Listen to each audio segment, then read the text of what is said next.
ராம் நாராயண ராம். தியானம் செய்வதால் என்ன பயன் கிடைக்கும், அதை எப்படி செய்ய வேண்டும் என்பதை நாம் அறிந்திருக்க வேண்டும்.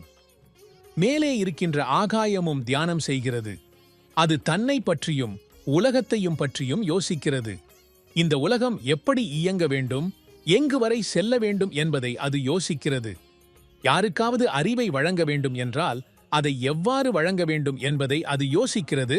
மனிதனுக்கு என்ன தேவை என்பதை பற்றியும் அதை யோசிக்க வேண்டும். தியானம் செய்ய ஒரு இலக்கை நிர்ணயிக்க வேண்டும். அந்த இலக்கத்திற்கு ஏற்ப மனிதர்கள் செயல்பட வேண்டும். பல படித்தவர்கள், அறிவாளிகள், அரசியல் கட்சி உறுப்பினர்கள், ஆசிரியர்கள், பேராசிரியர்கள், இவர்கள் யாருக்கும் தெளிவான இலக்கம் இல்லை. அவர்களிடம் இலக்கு இருந்திருந்தால் பூமியின் நிலைமை இவ்வளவாக மோசமாக இருந்திருக்காது. இந்த பூமியில் ஒருவன் பெரிய மாளிகையில் வாழ்கிறான், மற்றொருவன் குடிசையில்.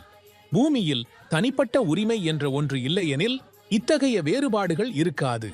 ஆகாயத்தில் எந்த நட்சத்திரத்திற்கும் உயர்வு, தாழ்வு, சிறியது, பெரியது என்ற பாகுபாடு இல்லை. ஆகாயத்தில் எண்ணற்ற நட்சத்திரங்கள் உள்ளன. பூமியில் எந்த விஞ்ஞானியும் அதன் எண்ணிக்கையை தெரியவில்லை. மனிதர்களின் மனதில் நாம் யார், எங்கிருந்து வந்தோம், இறப்புக்குப் பிறகு எங்கு போவேயோம் என்ற கேள்விகள் ஏன் வருவதில்லை? ஆகாயம் அறிந்திருக்கிறது பூமியில் உள்ள மனிதர்கள் எப்படி வாழ்கிறார்கள் என்பதை. யார் நல்லவர்கள், யார் கெட்டவர்கள், யார் சிந்தனையுடன் செயல்படுகிறார்கள், யார் சிந்திக்காமல் செயல்படுகிறார்கள் என்பதை தெளிவாக காண்கிறது. எந்த ஒரு செயலையும் செய்யும் முன் மனிதன் அது நல்லதா கெட்டதா என யோசிக்கிறான். இயற்கையும் இந்த யோசனைக்கு துணையாகிறது. அதன் பின் சிந்தனையும் இயற்கையும் இடையே விவேகம் தோன்றுகிறது. அது மனிதனுக்குச் சொல்கிறது என்ன செய்ய வேண்டும், என்ன செய்யக்கூடாது, என்ன நன்மை, என்ன தீமை என்பதை கூறுகிறது. ஆனால் மனிதன் தனது விவேகத்தின் குரலை கேட்பதில்லை. ஒவ்வொரு மனிதனும் தெரிந்தே தவறு செய்கிறான். அவன் செய்த தவறுக்கான பொறுப்பும் அவனேதான். இந்த பூமியில் தவறு செய்யாத ஒருவரும் இல்லை. பழைய காலத்தில் சில்லி அடுப்பில் சமைக்கப்பட்டது. நான் ஒரு கிராமத்தில் ஒருவர் வீட்டுக்கு சென்றிருந்தேன். அங்கே ஒரு பெண் சில்லி அடுப்பில் சமையல் செய்து கொண்டிருந்தாள். அப்போது அவளது குழந்தை ஓடிக்கொண்டு வந்து தானாகவே அந்த அடுப்பருகே நின்றுவிட்டது.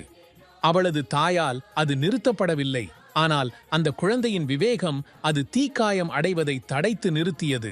பூமியில் கொள்ளையர்கள், திருடர்கள் அனைவரும் விவேகத்துக்கு எதிராகவே செயற்படுகிறார்கள்.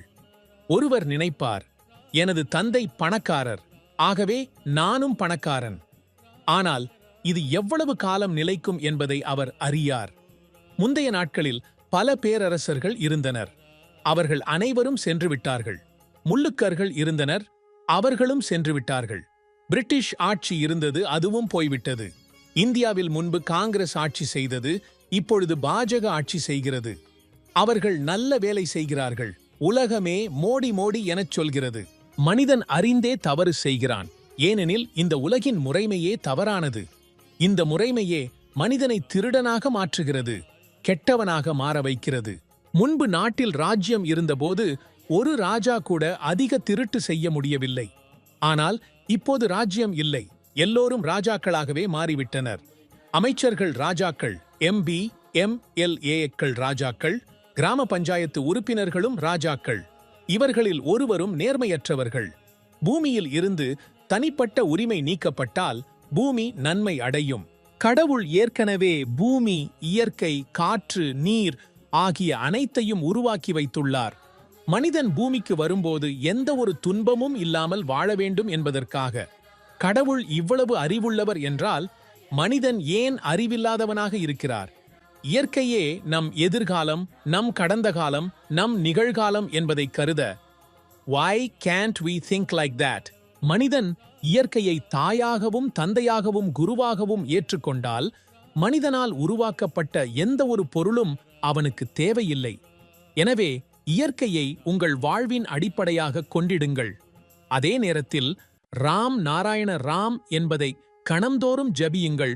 உங்கள் வாழ்க்கை புனிதமாகி முடியும்.